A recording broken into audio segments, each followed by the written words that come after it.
Привет! Вы на канале Скрипофония, меня зовут Марина Лобанова, и сегодня я хочу поделиться с вами секретами, советами, как быстро выучить много песен наизусть.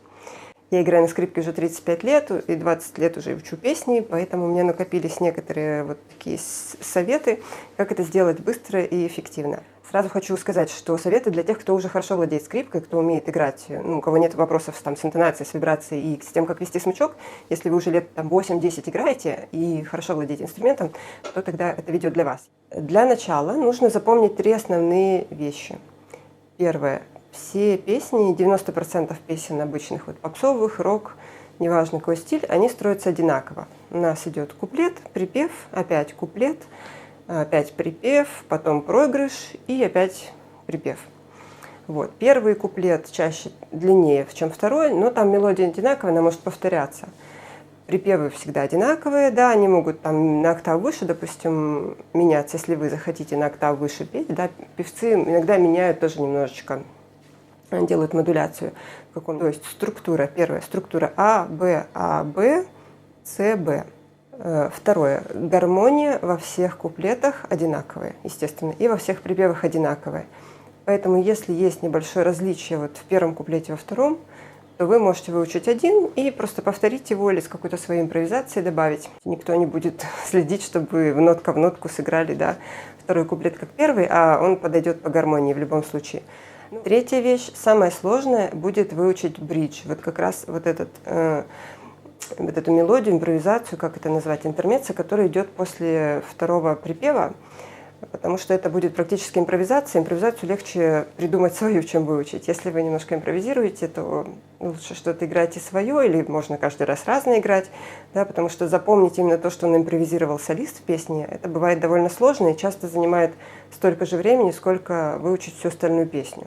Как когда мы учим гамму, и мы идем наверх, и все получается, а вниз надо гамму сыграть раза 3, чтобы она также получилась хорошо, да, как вверх. Это у всех тоже такая проблема, потому что мы скрипку вытягиваем от себя.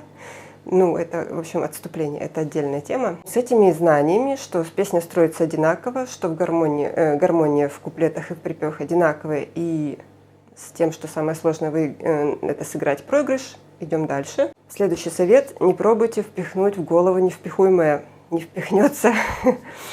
Нужно дать себе время и дать себе какой-то спейс для мозга, чтобы он положил по полочкам то, что вы туда хотите впихнуть. Поэтому я обычно учу 2-3 песни в течение 2-3 дней, не больше.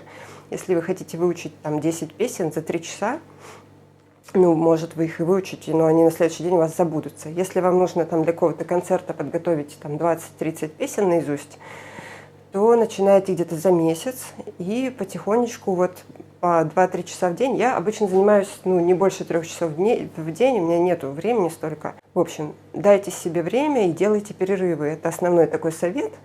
И дальше алгоритм какой должен быть. Итак, первый день. Вы берете песни, вы их выбираете и, допустим, выделяете 3 часа на то, чтобы на 3 песни вам сделать ноты, продумать вообще форму, то есть чтобы у вас была какая-то база, с которой вы можете учить. Вы сделаете, подготовите фонограмму, ноты. Кстати, у меня на сайте есть много разборов, там уже фонограммы и ноты есть. Просто можете скачать, сэкономить себе время. Но если это песня, которой у меня нет на канале, то вам нужно написать желательно очень ноты. Это прям, не знаю, мне помогает, потому что у меня зрительная память лучше работает. И если я вижу структуру, куплет-припев, какой-то бридж, куда идут ноты вверх-вниз, так быстрее, легче учить.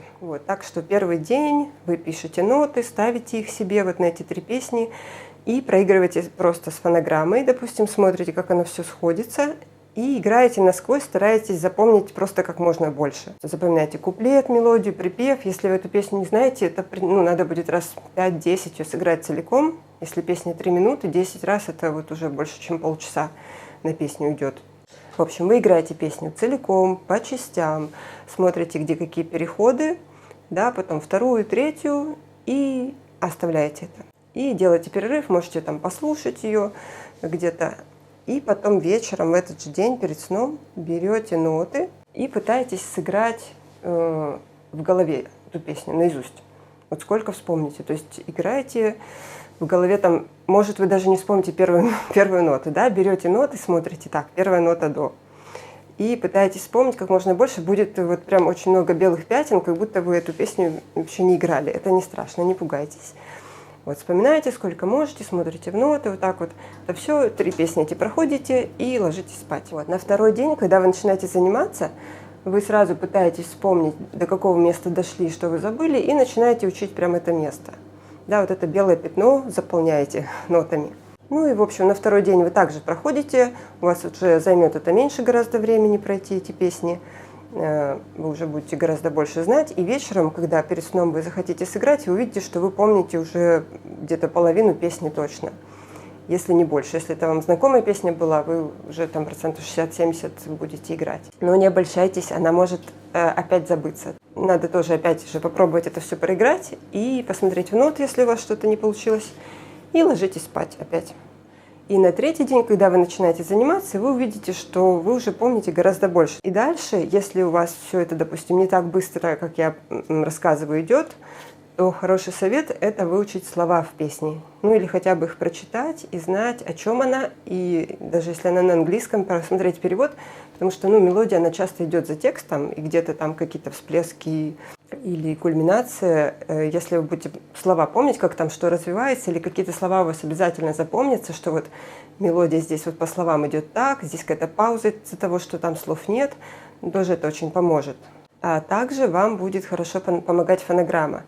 То есть старайтесь слишком много с фонограммой не играть, потому что вы тогда только по ней ориентируетесь, и прямо это как такой костыль, и вы только по ней помните. Если вдруг убрать фонограмму, вы ничего не помните. И вообще запоминать отдельно, конечно, поиграть, то есть запоминать, где в фонограмме какие места яркие, чтобы вы тоже, вот, допустим, вступили барабаны, вы знаете, там у вас вот пошел там 3-й припев, там, не знаю, или проигрыш. Вот, так что удачи в обучении, смотрите мои разборы, пишите мне на e-mail, вот, записывайтесь на уроки и удачи в обучении.